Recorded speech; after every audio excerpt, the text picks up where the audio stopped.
Washington, D.C.'s Brookland neighborhood at Primrose with co-owners Sebastian Zutant and Lauren Winter.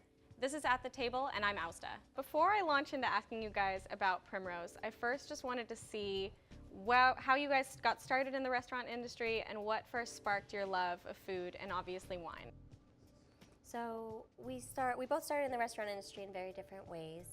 I started as an architect designing bars and restaurants through the DC area at a lab at Streetsense, and really wanted to make a difference in the neighborhoods of DC and creating something more about place, more about how people experience the neighborhoods, and doing that through restaurants and the design of the restaurants.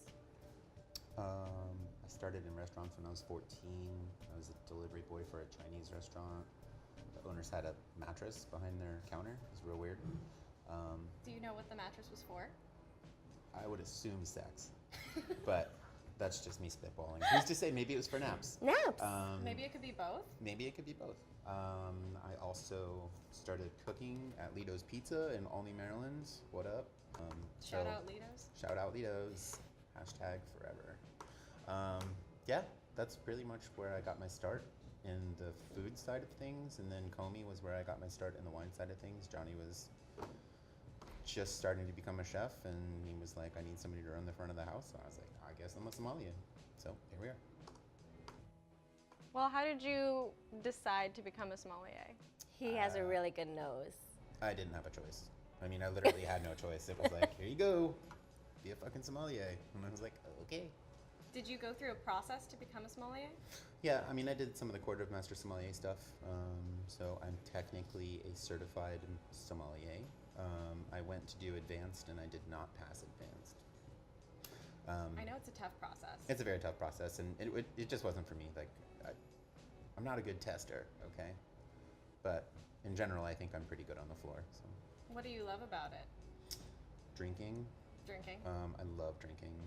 You love drinking. Yeah, she loves drinking. I love drinking. Right, so, Cheers. you know, there's, yeah, right? Oh yeah. In the Cheers. eyes. In the eyes. In the Cheers to her eyes. In the eyes. She's Sicilian, so she'll cut you.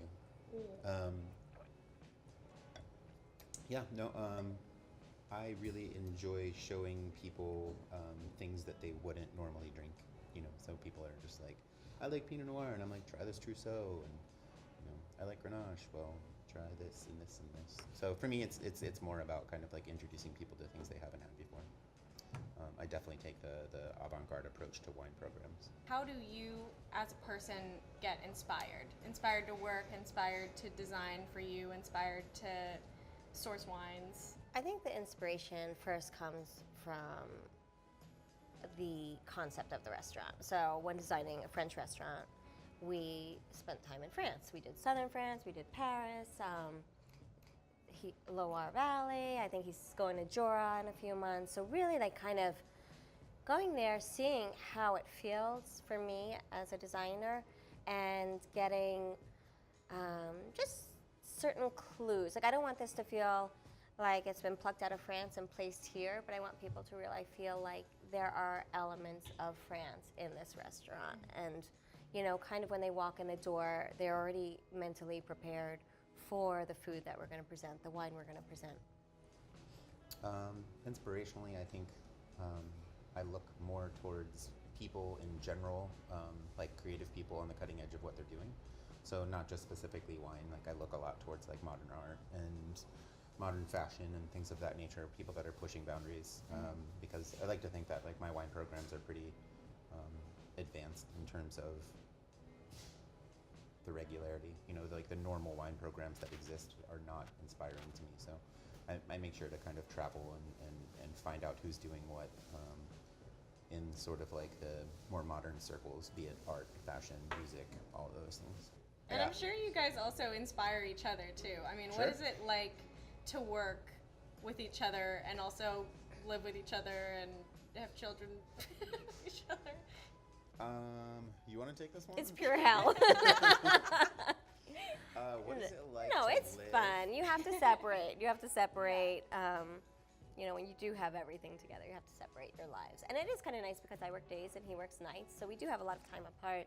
So we never see each other. We which don't is really. super romantic. It is. So when we do see each other, it's a lot of business talk, and how the restaurant's going, what's, new, and very little talk about our own lives. But I think we do, continue to support and inspire each other in a lot of ways through, support of the things he loves. Like he says, oh, did you see this new magazine or this new art book I got? And it's a lot of, listening to same music that he might be interested in at the time. So, it's a lot of just supporting each other's interests and trying to keep business at the restaurant and home at home.